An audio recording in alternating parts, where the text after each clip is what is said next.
Hey there, welcome back to the show. Today we're talking about sex. I know this may feel uncomfortable for you or even the last thing on your mind, especially if you are deep in the chaos of midlife. But I want to offer something today that could radically shift your perimenopause experience, and it has nothing to do with supplements, HRT, or lab tests. It's about connection, intimacy, oxytocin release, and yes, good sex.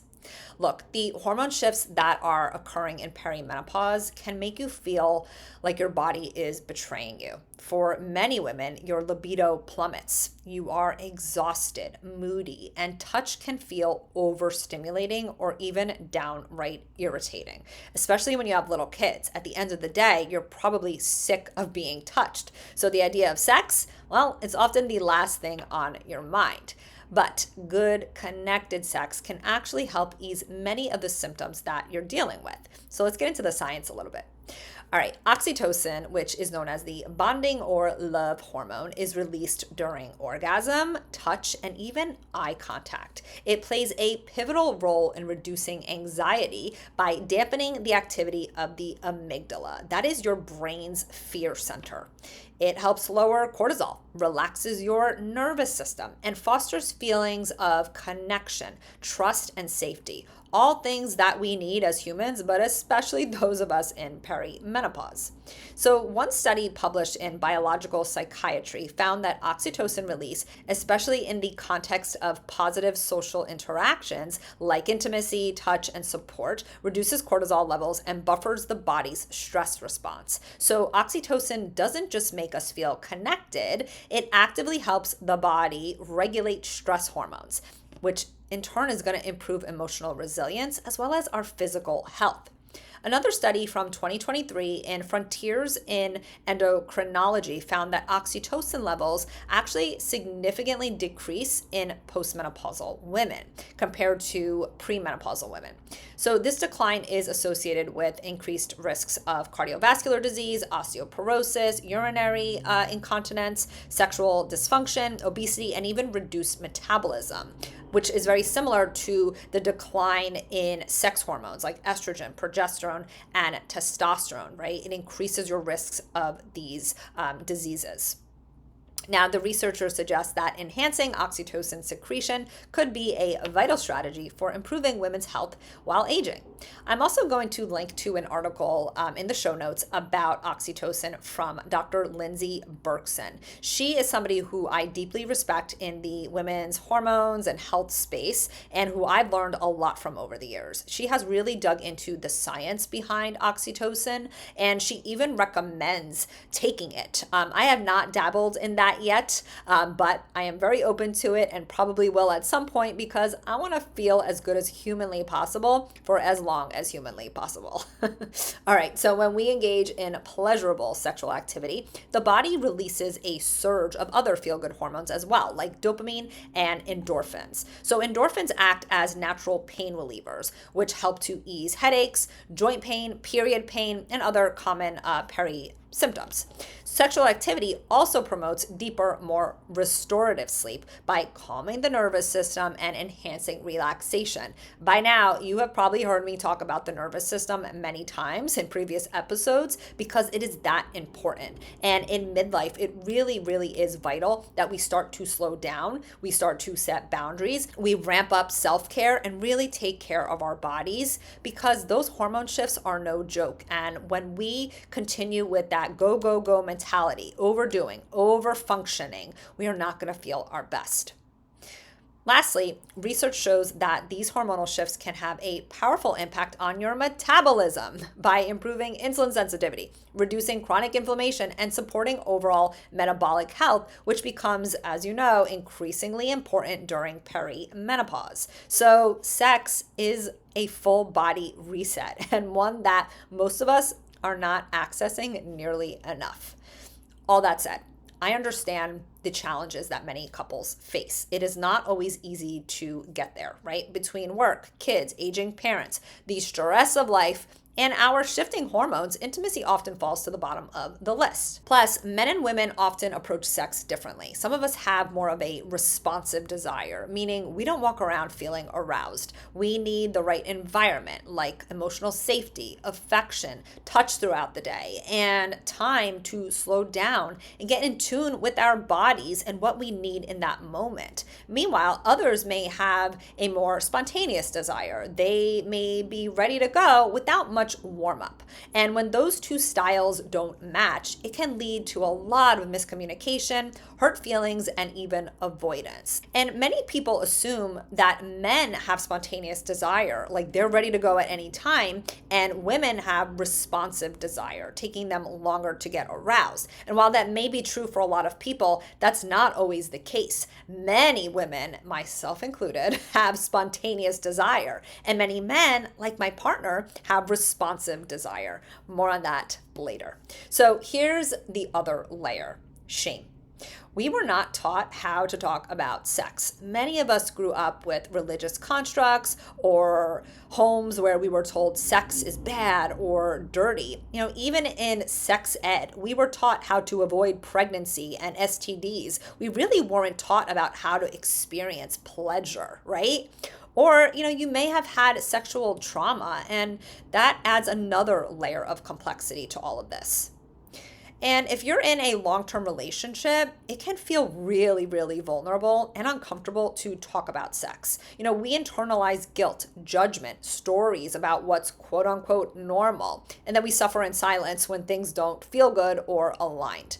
But what if sex didn't have to look like it does in the movies or in porn, which we know is not reality? What if it could just be about closeness, touch, laughter, exploring together, and allowing ourselves to receive without pressure?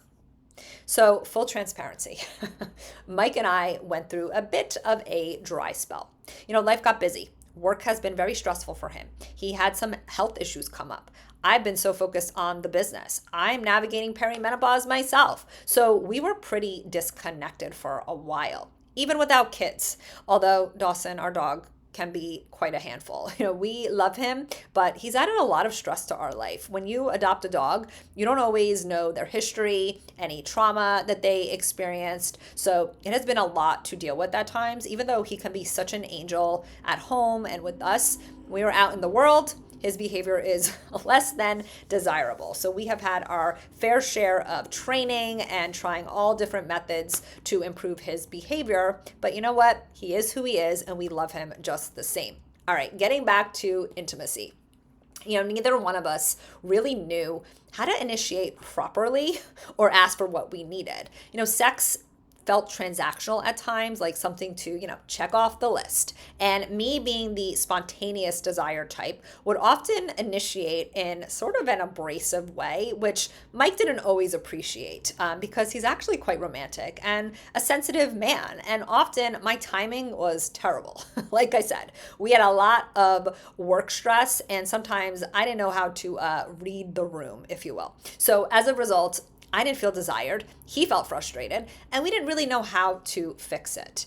It's easy to blame our hormones in this stage of life, and of course I believe in replenishing those, supporting what's lost, but it wasn't really until we had some very vulnerable, difficult conversations where we put down our walls, we moved past our fears, and just showed up as two humans who love each other deeply and crave closeness, that things began to shift for us.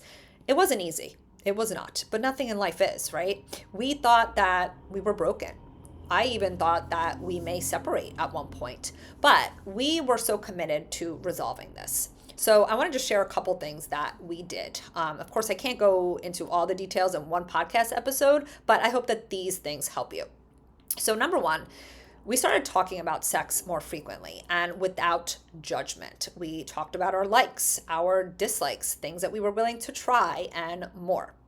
The second thing is we examined our polarity. A lot of people think that this is woo-woo, but I don't, because it has really helped us. What I mean by that is we looked at our masculine and feminine energies, and we realized that they were a bit out of balance. Someone that I really like to learn from about all this is Jake Woodard. I'm going to link to him in the show notes. I've taken some of his workshops, honestly, and implemented a lot of what he teaches. And it's really improved not just the relationship, but it's helped me to slow down and respect my cycle more, the flow of hormones that is occurring, especially in perimenopause, respect my femininity, tap into it more. And I'm feeling so much better all around. So check it out. Have an open mind. All right. The last thing I want to talk about is we started prioritizing sex and sort of scheduling it at times when we knew it would actually happen versus setting ourselves up for failure, which we have in the past. There's an awesome sex therapist on Instagram that I've been following for a while. She actually was on Mel Robbins' podcast recently as well. Her name is Vanessa Marin, and her husband, Xander, are adorable. They're very funny. They have really cute reels and a lot of really great resources and tips for couples.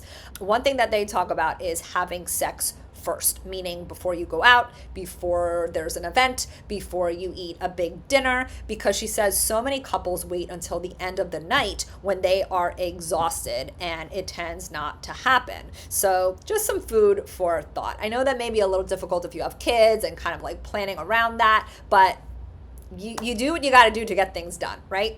I also encourage you to listen to the episode that I did with Susan Bratton. We dove into a lot of this, and she and her husband also hit a wall in their 40s. They repaired their relationship, they were committed to one another, and she says they're having the best sex of their lives. And I think she's in her 60s or so, which is pretty freaking cool.